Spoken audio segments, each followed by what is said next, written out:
You, sir? You single? Who is she? Your friend? You what? You painted her house? For how much? For free? No, you trying to get that? I can't look. You ever painted a house before? I painted one wall and was like, I need to go to Home Depot and get one from outside. This is crazy. I'm about to get carpal tunnel. It was a roller for me. I was like, God dang. You did a whole house? I know you trying. I'm not even going to get in the way. Matter of fact, ma'am, give me later on tonight. Don't look at me crazy. You know he won't. You an asshole for denying him. At least show it to him. Can he see it? God damn. Stingy. Just be like, look, and then close it. He'll paint your barn too. He'll be out there painting again. He'll paint your car, he'll paint your toes. He'll paint the other dude's nails. He'll paint them again.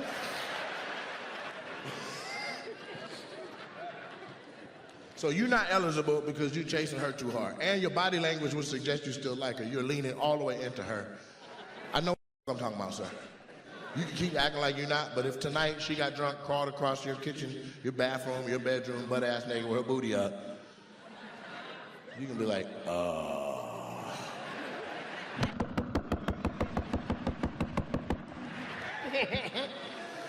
You don't have to pay me for any paint, thank you.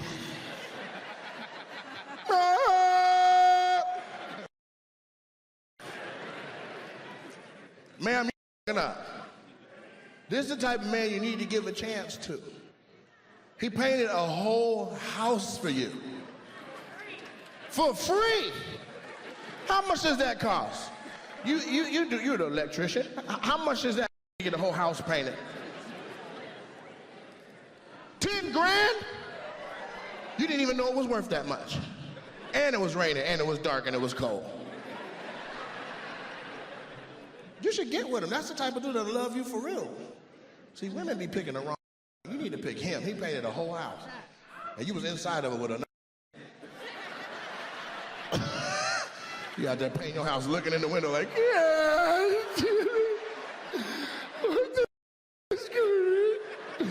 I should just leave it halfway done, you goofy. Give him a chance, man. What up, beautiful people? It's your boy Nate Jackson. It's another episode of Opinionated. Listen, a lot going on. But here's what's on my mind right now, right? Have you ever gotten like a frozen dinner and then you heat it up and then the outside be hella hot, but the inside still be ice cold? You ever had that happen? I'm sick and tired of that being my experience with people.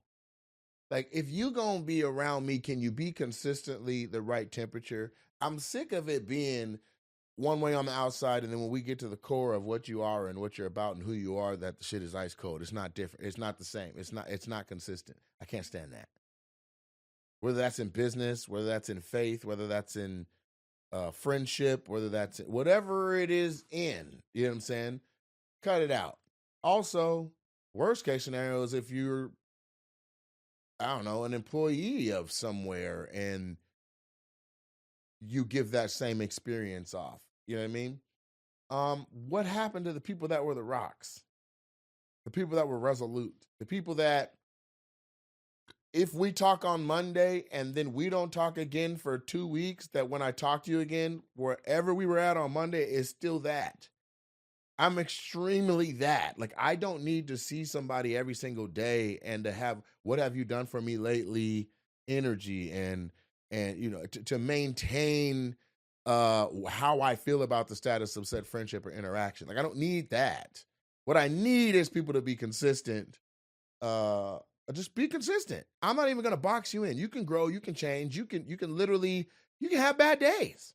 But at the end of the day, for a Leo person, for a Jackson, and for particularly me, I want to know that I can rely on wherever we were at, that it's that. It's not like, oh, because time passed, shit didn't change. Because I for sure expect to come to you with the exact same energy as the last interaction. Well, what is it? I haven't seen you. I can't stand a "What's up, stranger" text.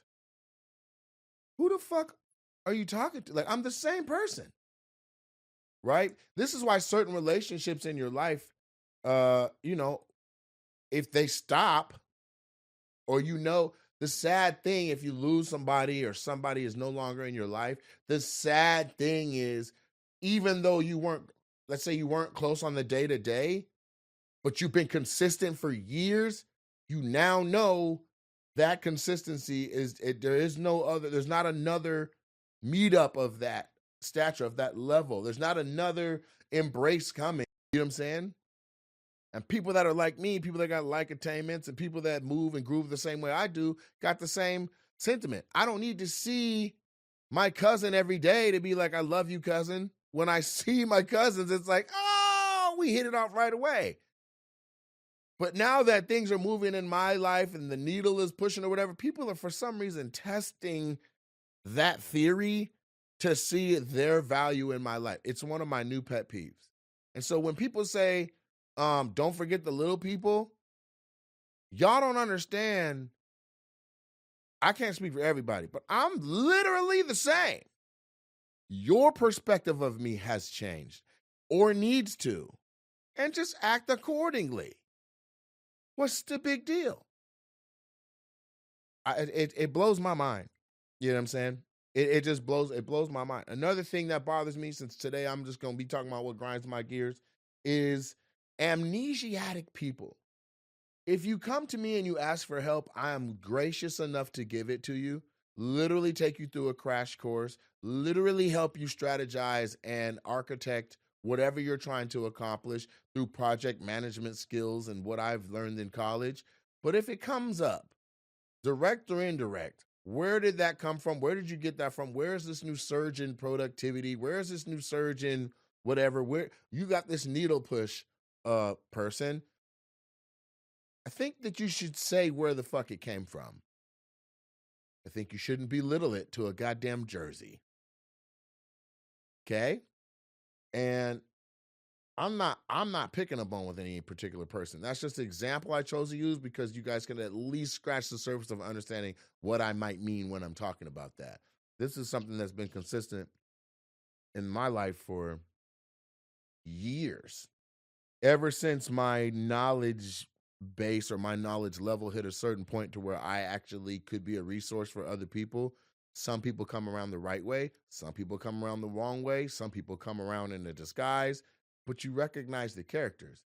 Then somebody can try to smash, take, steal, swipe, whatever your sauce, and then justify it by being like, "But don't you teach that?"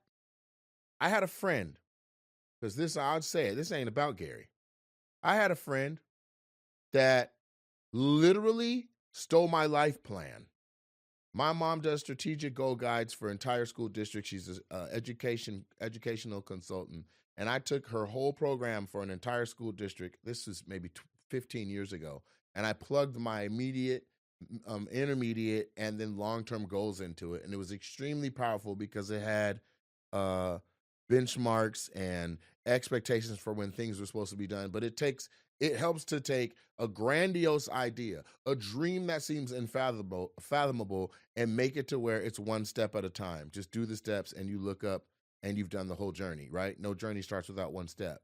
So this just breaks it down into little tiny attainable goals. And then you look up and now you're the doctor that you wrote down. Okay. And my best friend at the time, I was like, I want you to be able to plug your life into this so that you can have some direction and be able to chase your goals and bring things to fruition. I let him see mine as a template. I said, use this to make yours. We fell out. For the next 4 years, I had to watch that person literally do my goal, my strategic goal guide. Ideas I had, I saw them try, like, well, they weren't even in their own lane no more. Then later on in life, probably 2-3 years later, a friend of mine from high school who was a mutual friend to both of us broke the seal of silence or whatever, since we had fell out, and was like, I don't know what the big deal is. Don't you teach classes about that? Don't you have a book on that? So why are you so mad that that person did it? Again, for some reason, I don't know why certain humans can't wrap their mind around the concept of, if I'm willing to give you the game, at least cite your sources, like a fucking college essay would ask you to do. Like any essay after sophomore year in high school would be like, okay, you feel this way about the concrete details and the commentary of this paper. At the end of this, cite your goddamn source. Where, why? That's the point of credits. That's the point of giving credit. That's the point of giving credit where credit is due. And for somebody with a fucking clothing line called The Roses, which is literally a metaphor for giving somebody credit where it's due, it's profound that this happens in circles around me in the space that I'm in. When I do so much for other people, when I give credit all the time, overly give credit. I gave credit, and my agents pointed this out. They're like, bro, you did special things on a tour called I Did It, I'll Do It Myself, where you definitively put together an entire tour and did all that shit yourself. This is before team, and we all built around that and turned it into where we're at now. But on that, I'm like, special thanks to this entity, this business, this company. Like, because even though I'm saying I'll do it myself, no one is truly by themselves. So you have people who are out here doing things with group efforts, with teams of people. And then when it's time to say thank you or pay homage to somebody, or God forbid you say their name and it gets them some goddamn work or business or something, you don't. It's wild. Then what's even more perverse is to flip it and turn it into something trivial. Whether that's a jersey, whether that's a, hey, don't you teach that? So why are you mad that they're using it? Whether that is to take your ass across town and use the knowledge I just taught you to throw a competing show. Whether that is to whatever it is. I can't stand it. That's the second pet peeve. I just want people to be consistent. What up, beautiful people? It's your boy, Nate Jackson. Listen, between my busy schedule and summer plans, sometimes all I got is a couple minutes. That's it. Factor Meals helps me eat smarter with tasty chef-prep meals that are dietitian approved and delivered right to my door. And now, with more than 65 weekly meals made for how I live and what I like to eat, I've got even more ways to fit in a real meal wherever the day takes me. They got more variety and even more meals. Choose from a wider selection of weekly meal options, including premium seafood choices like salmon and shrimp at no extra cost. You can support your wellness goals. Enjoy even more GLP-1 friendly meals, and now Mediterranean. You can support your wellness goals. Enjoy even more GLP-1 friendly meals and the new Mediterranean diet options that are packed with protein and good for you fats. You can savor global flavors. Listen, for the first time, you can try Asian-inspired meals with bold flavors influenced by China, Thailand, and more. I use this and you should too. Eat smart at factormeals.com/opinion50 off and use the code opinion50 off to get 50% off your first box, plus free breakfast for a year. That's code opinion50 off at factormeals.com for 50% off your first box, plus free breakfast for a year. Get delicious, ready-to-eat meals delivered with Factor. Offer only valid for new Factor customers with code and qualifying auto-renewing subscription purchase. Factor. It's the real deal. Also, some of y'all grandmamas were hoes. Your grandma's a hoe. And you need to just grasp that. Your grandma was a hoe. And so since she was a hoe, whoever she was the parent of, they got that hoe in them. And then you got that hoe in you. So if you want to get rid of that line of hoe-ness and hoe-assness in your line of hereditary, you got to put a stop to it. The same way children have to grow to a certain age and be like, I'm going to stop this trend of alcoholism in my family, or I'm going to stop this trend of high blood pressure, or I'm going to stop this trend of whatever the thing is. You got to wean that whole assness out of you too. You don't have examples at home to be like, How come if your grandma a hater, your mama a hater, you a hater, nigga? How, you don't even know how to move without hating. You don't know how to move without being the antagonistic pessimist because you don't have examples of. You need to surround yourself and put yourself on a diet of uplift, on a diet of positivity, because you a hoe, and it's beyond you. You came out a baby hating, nigga. You're a hoe. And some of y'all grandma really, really are hoe, like promiscuous, nigga. And that's not on the point. Your grandma used to get packed out like a brand new box of Newports. Just getting their cheeks clapped on a camping trip in an army Jeep. You got a black and white picture, look like she was going to a diner. And she went to a diner, all right. Guess what happened at them drive-in movies? Cheeks clap. That's your granny. It's your granny, bro. Fellas, you dating a new girl, you're trying to figure out what her essence is and what she's about. I'm going to put you on some game. My dad told me, find out about her mama. Find out about her mama. Because that's who most women get their sensibilities from. Is the mama crazy? Then what would keep the baby girl from having the same sensibilities as her mom? She's watching how her mom deals with stress, watching how her mom deals with arguments, and that's her example of womanhood. Do she sock her nigga? Did her mama sock her daddy? Do she yell? Is she la, la, la, la, la? Well, what kind of household did she grow up in? Did they yell? Is that normal? Because what your normal is as a kid can establish what you think your normal is as a parent. Unless you break that shit.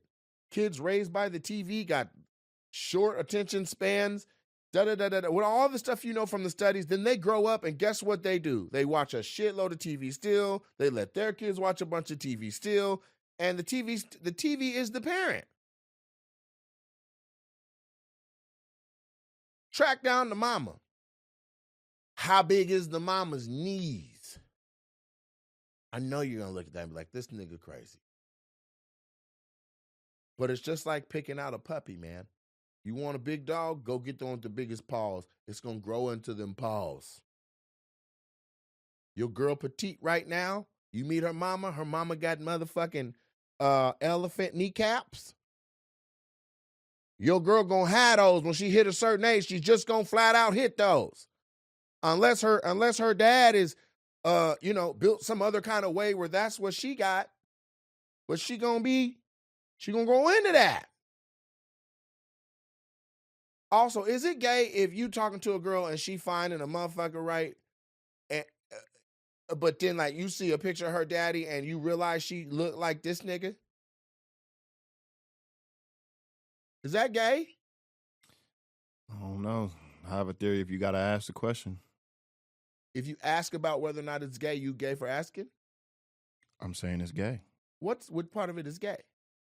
I don't know. Just if you got to ask. Yeah, but it's a female. I wouldn't ask that question. Man, listen, my homegirl Kiana from high school, she was like, when people were like, hey, who the bad bitches at your school? Kiana will fuck around and get listed at least in top 5 every time. Nigga, her dad came in from out of town. He was from Texas or something. And it was a grown nigga Kiana walking around that bitch. And everybody was like, oh, wait, what? I'm talking shit. This girl talking shit to her. She caked out. Yams. Right? I was like, I'm just playing. I'm like, and she tall. I'm like, damn, you got your height from your mama short. You got your height from your daddy? She's like, yeah. I'm like, yeah, look, so you tall and thick. She's like, I got my butt from my dad too. I was like, what? I'm looking at a vicarious nigga booty? Vicariously, I'm looking at a man butt? You ever seen a beautiful girl with big ass feet? Talking about, I got my daddy's feet. I know somebody that just said, I got my daddy, don't look at my feet, please. I'm like, what's wrong with your feet? Wasn't even thinking about Wasn't even think about looking down. Don't look at my feet. Why not? I got my daddy's feet. I'm like, what? Fuck do your daddy's feet look like? I look down at the foot. The foot look like a regular girl foot. Does that mean your daddy got girl feet or you got man feet? Big long ass shoes. I just looked it up.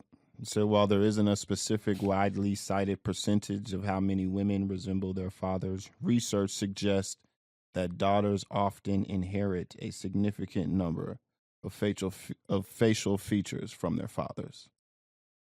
I'd agree to that because my daughter looks like me. A bunch of my friends who have daughters, they resemble them. She looks like she is your daughter, but she don't. It's not twin. Where have you been?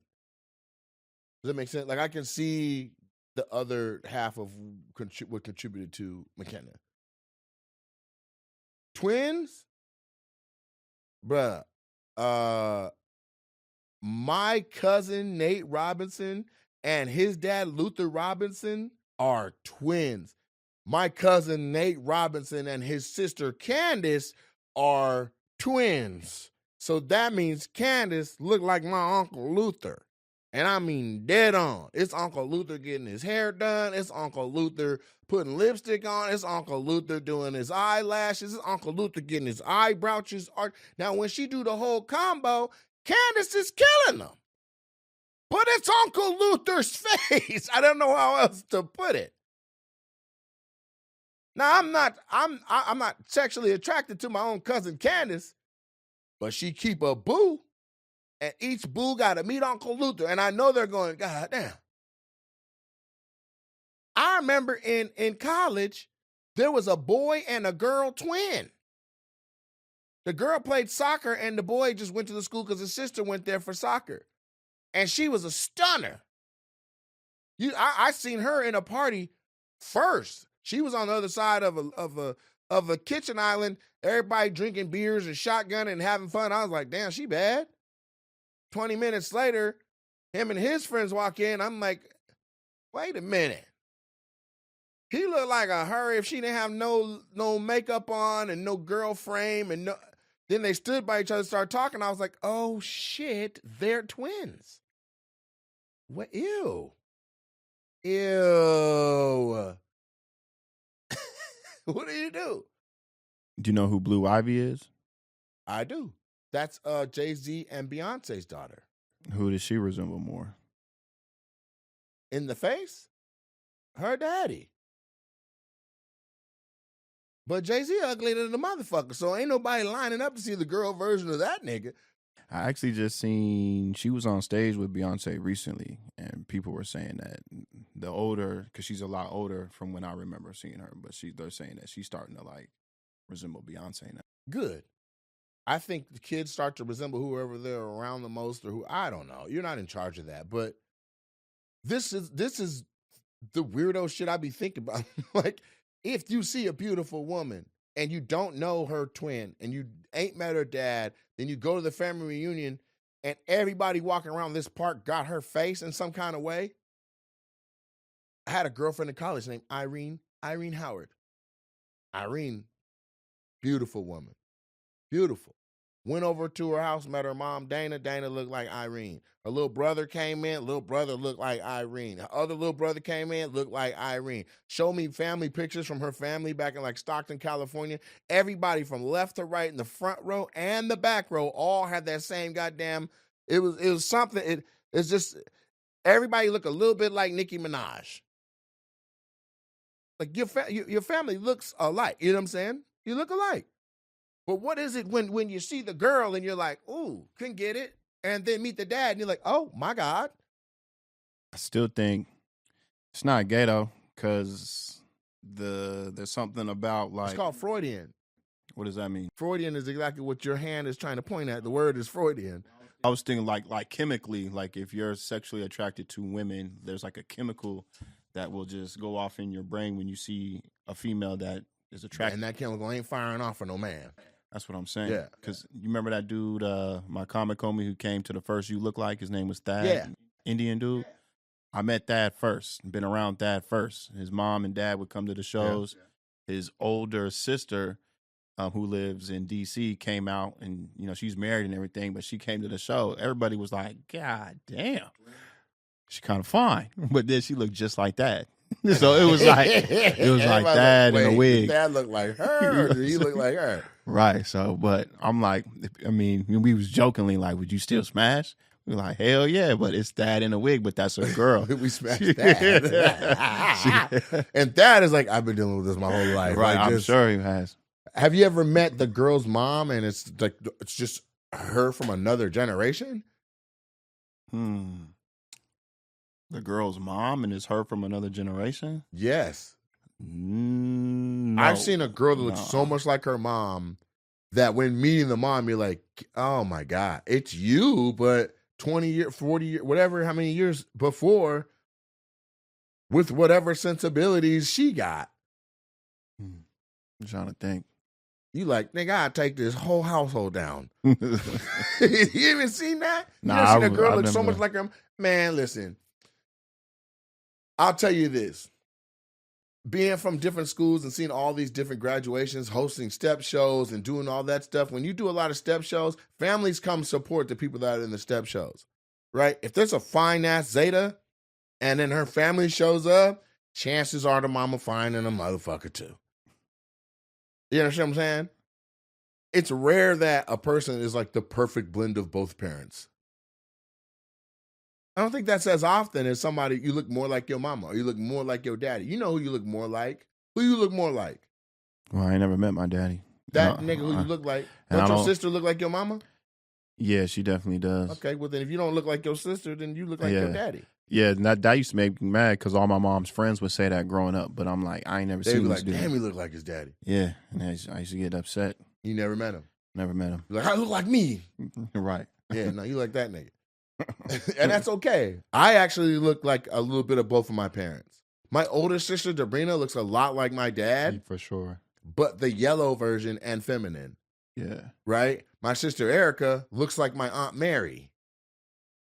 Like their baby pictures side by side, you'd be like, that's the same baby. Just one of these pictures is black and white. Right? I see you and I see your mom in you more than your dad. Yeah, but if you had them side by side and saw them, because if I'm with my dad, people go twins. If I'm with my mom, people go twins. It's crazy that I get that. Mm-hmm. But together, I don't know which one they'd be like, oh, you look more like. I know the chubbier my face is, everybody's like, you look like your mama. My mama's a little chunky lady. You know what I'm saying? As soon as I thin out, they're like, I see the Nat Jackson in his face. You know what I mean? Because my dad he's always been either thin or masculine at the same time as thin. But I don't know what that term is called. I'm sure there's a psychologist that is like, oh, that term is called this. But yeah, I think it's a trip when somebody looks on their own. You're like, I'm attracted to that person. And then when their sibling that's a different gender or father or grandfather comes in, looks just like you, like, yo, what the fuck? What? I'm not attracted to the daddy and the brother. Like you guys weren't attracted to Thad. No. It was whatever she was doing where she took Thad's facial features and hooked it up. Also, it don't be exactly the same. It be like softer. You know what I'm saying? It'd be the girl version. You know what I mean? Right. So anyway, like I say, your grandma a hoe and you think she wasn't, and she was getting packed out back in 1976 like a brand new box of Newports. Okay? You need to know that. When you sit down with your granny and ask her, you know, hey, all the stuff you did and the fun you had, do you see any of that affecting me in a negative way? And your granny gonna tell you, I was a little fast. So when I see you out here in these streets, that's why I don't try to tell you what time to be home. Because back in my day, you doing half the damage I'm doing. Your granny was a hoe. Your granny was a hoe. Now, I'm going to transition out of this really just nonsensical topic and get into something that's actually on my spirit that's bothering me a lot, okay? I am in duck in a water mode where it may look like things are coasting smooth and everything's fine, but under the surface, I'm not at ease. I'm not at peace. I am actually off-centered. I don't feel 100% spiritually or emotionally. I'm in a state of confusion and flat out wrecked emotionally because the friend I have, the frat brother that I have that has been the most invested in my career since spring of 2004, I'm talking has been to at least one show per year before kids, then with wife, bringing like this whole evolution of our friendship going from boys and young men to mature men has been a shared experience in regards to my career. When I post a video and the video makes him laugh, that's who calls my phone and is like, why are you like this? Like, dog, why would you say that? And he can't even get his shit together enough to try and re-say what I said, because he's actually fully tickled and really laughing at the moments. He's been to countless shows. I mean, this is somebody who, you know, a spark plug to a situation. You know what I'm saying? Like, we'll fight. We'll be the little one that all the big ones got to go follow because he done turned up. But it's always for a reason. You know what I'm saying? A fantastic father, brother, frat brother, cousin, friend, poet, and a connector of people. My guy, literally, without being voted into a position or told this is your position, made himself chapter historian and went and physically tracked down all living members of the Chi Alpha Alpha chapter of Omega Psi Phi fraternity. And our chapter has a history. But listen, Washington State University, Eastern Washington University, Whitworth College, like all these schools, it's the same chapter. And the black students, they're coming from other states, generally to play football. So as soon as they graduate or they're finished playing, they go back home. It's not like an Atlanta chapter where they grew up in Atlanta, went to college in Atlanta, pledged in Atlanta, then stayed in Atlanta. My whole chapter, like there's very few, there's no Qs on the yard now, but there's very few Qs, even in the same area. The only one, Shane is still around because Shane is from Eastern Washington. So he's still at least a 2-hour drive from campus. Since the 80s, ain't nobody staying in Pullman after they graduate to just be the old bro on the yard. Like, you might do grad school, but you get up out of there. You go back to where you're from and you go to where life has given you this option to be. And my frat brother friend, my close friend, he made it a point to literally go door to door and meet everybody and get personally in touch with everybody that is in the fraternity. And that's just our chapter. Then he's connected all over California, everywhere, East Coast and the South, heavily on the west of the Mississippi, but connected on the East because he made a point to actually not only say what has a frat done for me, but what can I do for the frat? Like, he did his work as an Omega. He did his work as a black man. He did his work as a community leader and was hooping, and his heart stopped just right there on the basketball court. Out of respect for his family, I'm going to allow myself to talk about it and let him remain nameless. Because to a certain extent, it may be an overstep for me to even be talking about it in detail for what happened. But he's no longer with us. And this is somebody that I love. This is somebody I love dearly. This is my guy. And he's not with us. And leaving behind a beautiful wife and family of 2 beautiful little chocolate baby girls. And the D9 where I'm from, the D9 on this coast, in this state, in this region, is in shambles in regards to it, because he was a D1 track athlete that still resembled that in regards to health. Maybe a little dad bod, but nothing resembling how big I've gotten. Then you look left and right, and I haven't dealt with a lot of loss, so I'm just going to talk freely, and you can be like, what a dick, or what, you can say whatever the fuck you want. But I'm going to say this. There's so many pieces of shit that are still with us that I am just befuddled that our newest angel is somebody who had a lot more life ahead of them. It's not on me to make that determination. We all know we're not the ones responsible. Unless you're a taker of life, we don't get to command how long somebody lives or not. But how is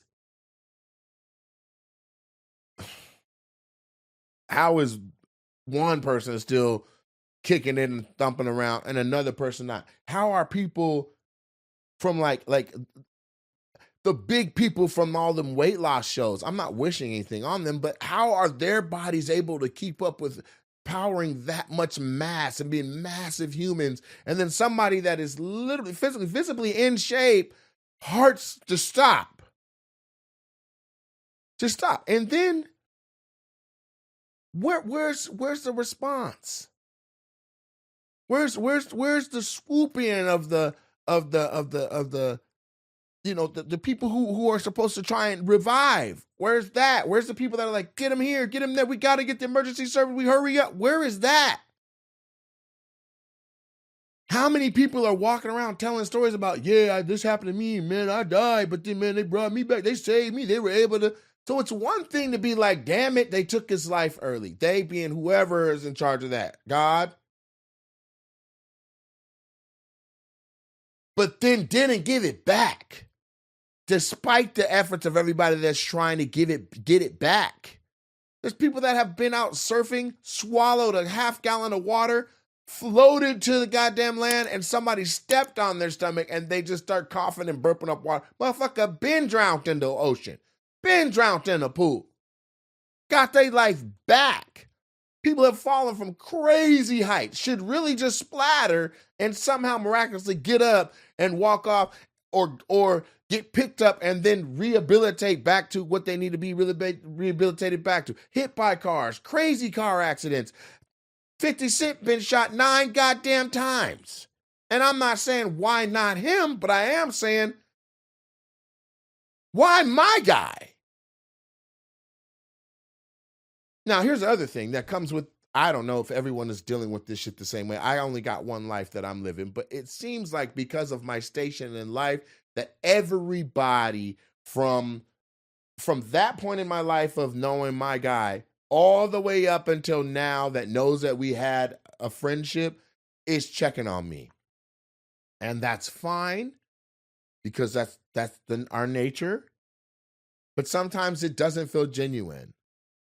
Sometimes it feels like, oh, let me just, let me reach out to this, somebody I use, because you're not consistent. You don't check on me. You don't call on me. But now it's like, oh man, is it true? What happened? What's up with Oprah? I'm trying to stay busy, keep my mind off of it as best I can. I have a job to do. I have a world to entertain. And I'm supposed to just keep it all together and all that, because this is the life of a comic. You got to be able to go through what you're going through and come up out of that, and you better tell these jokes. Think of the shitball in your life. They're alive right now. My guy was an all-around blessing. He gone. So the lesson that I can say from that, there isn't really one that makes sense, but check on your healthy friends.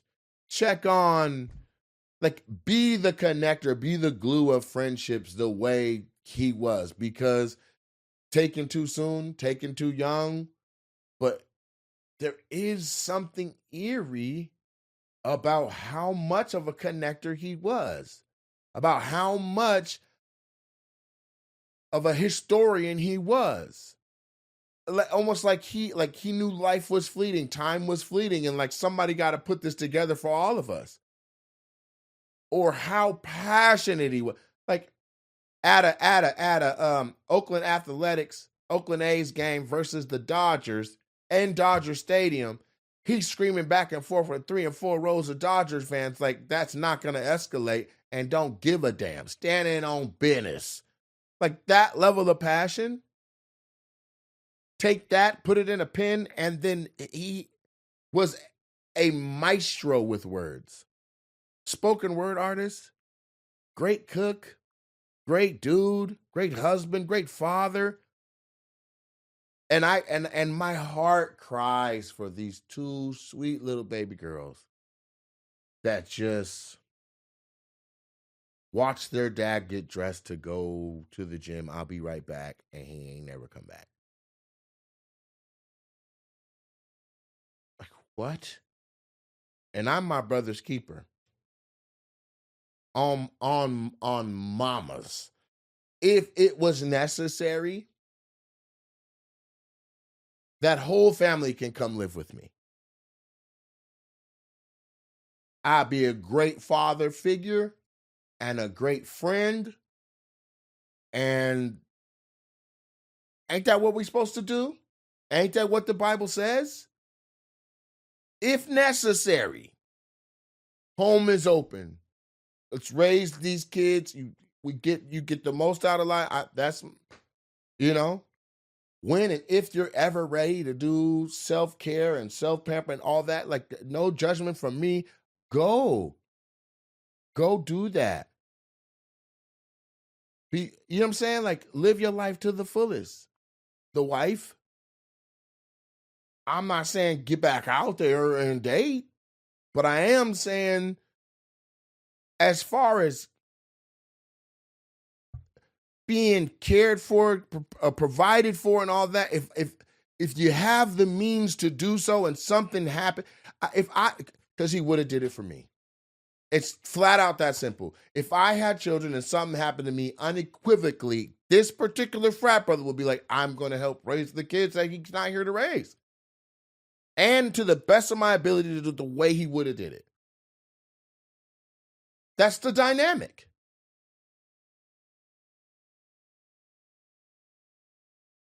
So in this world of fake ones and real ones, I don't understand the balance or what is kept and held by taking a real one too early, taking a real one too soon. And then when we are doing what is scientifically proven to have the ability to bring life back, that doesn't work.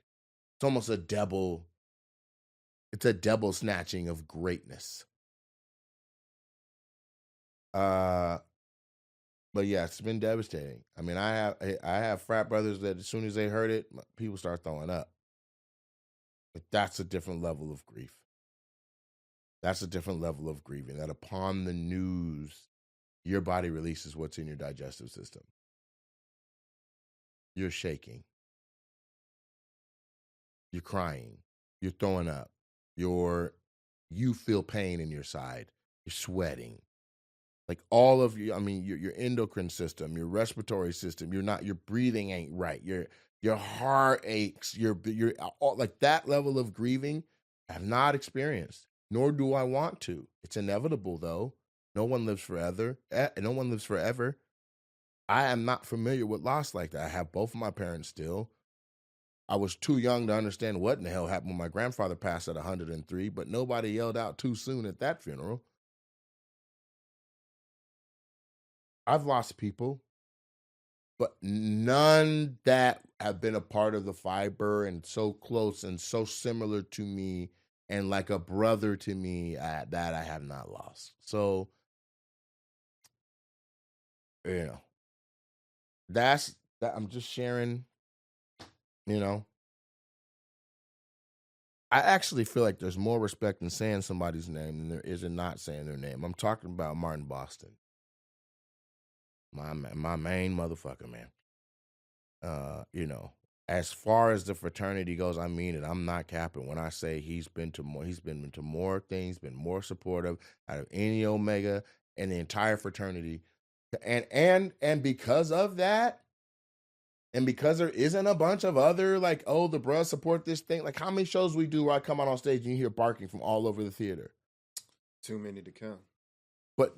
But not every single one. Not if you watch Ricky Smiley shit and you see the bros hopping and bros all in balconies and 50, 60 bros at a show and all that. You don't see me hanging after shows with a shitload of this in every show. You don't see that. Maybe once every so often that I got a frat brother or somebody in the meet and greet line that is aware that I'm an Omega and they are one as well. But not one where I'm like, nigga, that's my chapter brother. That's my motherfucker. You don't see it. You don't, because that's not a thing. Everybody's living their own lives. They're doing their own things. They're with their own families. They're getting their own money.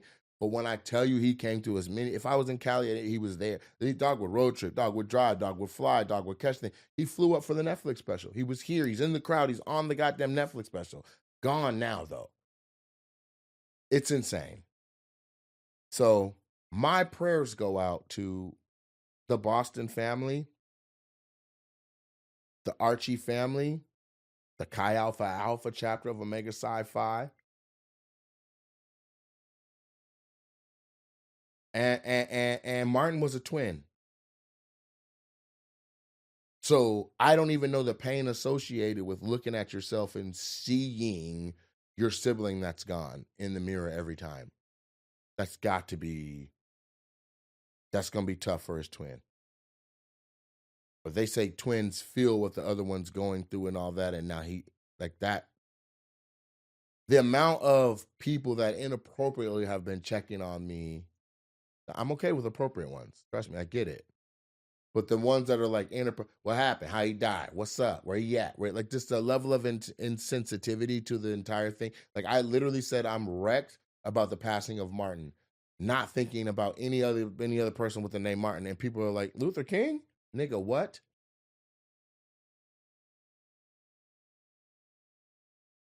Shanae died? Nigga, what? Maybe don't comment. Maybe sit back or check on it or just be like, maybe someone's going to say what they're talking about. Let me do a little bit of deductive reasoning and see who it might be talking about. Maybe you go on your own Google and go, is Martin Lawrence, whatever Martin you're thinking of, if you're Martin Sheen, Martin Scorsese, whoever you think of, you go, did they pass? Like, oh, no, they didn't. Well, he must be talking about someone else. And if you can't do that, then just shut the fuck up and mind your business. There was some friends from college that came to the open mic last night that were in the bar. And I'm just trying to keep it pushing. Keep it, you know what I'm saying? I find it's a pet peeve. Here's another pet peeve on the way out. The people that they get something from being able to mourn with you or sharing that with you, or they want you to mourn and grieve their way. All I know is to work hard. I'm going to keep doing that. Martin would slap the shit out of somebody if they fucked with the flow of that work ethic. Literally be like, let that nigga work. The people I haven't seen in years, while I'm doing my thing, and I know they're just looking for another person to put a head on the shoulder, but don't expect me to break down. Don't expect me to cry. I'm coming from a position of strength. I'm talking about the strongest parts of what we represent from what Boston is. But they ain't no bitch. Fuck we crying for? It's a tragedy. It's sad. It is unfortunate. But nigga, I don't know you. You don't get to come to me and I know your relationship was nowhere near the way mine and his was. And you're like, oh man, I feel away. Like, I'm not finna. You know how out of place that shit feels? When somebody that is high profile loses a friend, family, or a loved one, I think our general shit should be shut the fuck up. Shut the fuck. When my boy, when Tony Baker's son passed away, people thought they were helping by caring and saying sentiments and asking him and coming to shows and interrupting and being like, we love you, Tony, and fucking walking up during the meet and greet and bringing like fucking pictures of his son that passed out of love. But like, there's a certain amount of that's insensitive as fuck. You throw him into a prison of grief because you decided to put that wall up around it, or you wanted to have that moment to share with them of that grief. Mind your goddamn business. If you care so much, put some money into the baby's funds to go to college. Put some money into the fund so that what was a 2-income household that's now a 1-income household doesn't feel that hit. I have people that don't even know Martin, don't know none of that, and will not stop calling my phone to check on me. You okay? You and Bible quotes.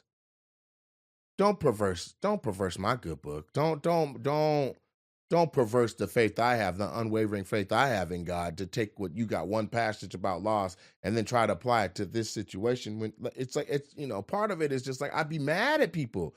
Shut the fuck up. I'll cope how I want to cope. Let me come to you and be like, hey, I want to tell you this thing or whatever. Like, but it is what it is. I might just put a square in the air and knock back some hen dog and sit in solace and go through about my boy. So you hear me? I know you hear this, but I've had most of the interactions where people have brought me something or said sorry, or they heard me already talk about it on one way or the other. That was welcome. Nobody has trespassed upon that, but in social media, they did. Social media said dumb shit. And if that's how I feel, I can't imagine his wife. I can't imagine his LBs. I can't imagine anybody that had a more regular public interaction with him down in the Bay where he's at.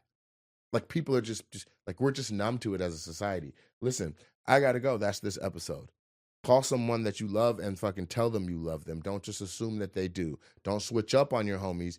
Keep it solid. Be the rock. Tighten up.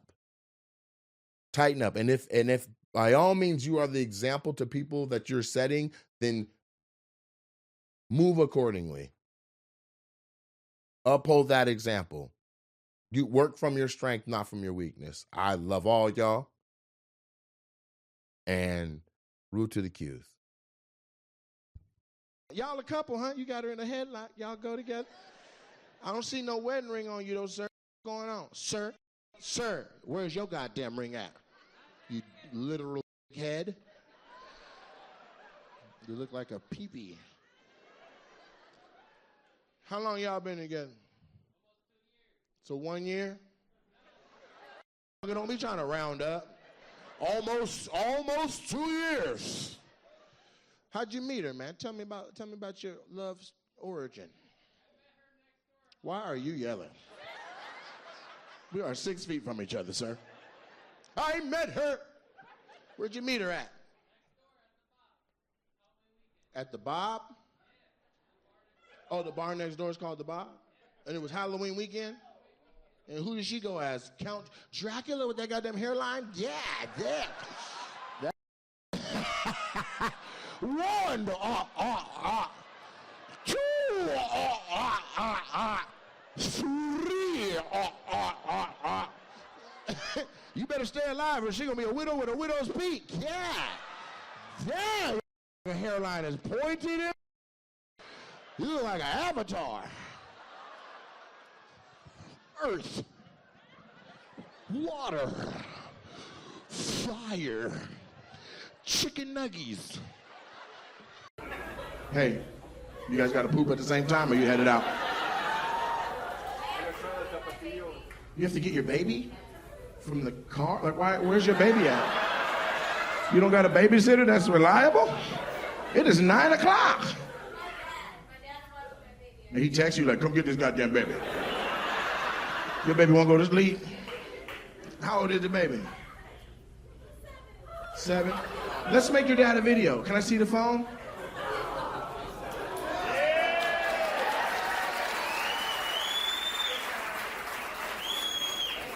This is what we're gonna do. When I look up, I want y'all to be like, watch the goddamn baby. When I look up, okay? Let's practice it. Say it slower. The black people sounded perfect. White people sound like they ain't said that before. Let me see. And you gotta say watch, not wash. Well, he should probably wash the baby too. You know, a lot of podcasts say white people don't really wash their goddamn baby. What's his name? Fawn? Like a baby deer?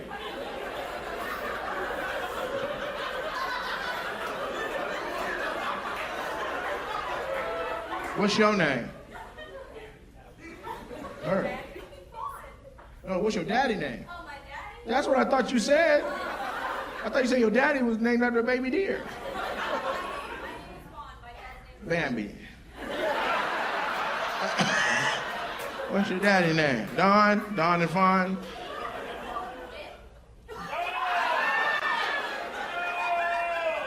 Let me tell you something, Richard. I know they call you Dick, but you don't deserve that yet. I know you're watching this video going, who is this black guy talking to me? It's me, motherfucker. Nate Jackson. I'm the comedian down here at the Ontario Improv with 11 sold-out shows.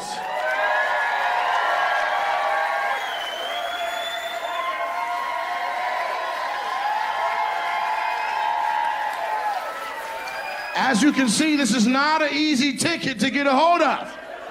She set up childcare, and you at home complaining when all you got to do is watch the goddamn baby. You don't even really got to watch the baby for real. You can just put on some music and just listen to the goddamn baby. But you complaining, you like, you need to leave the comment. I don't give a fuck where you at. Fawn, bring your ass home out, and you need to come. Because I don't want to. You should have paid somebody to.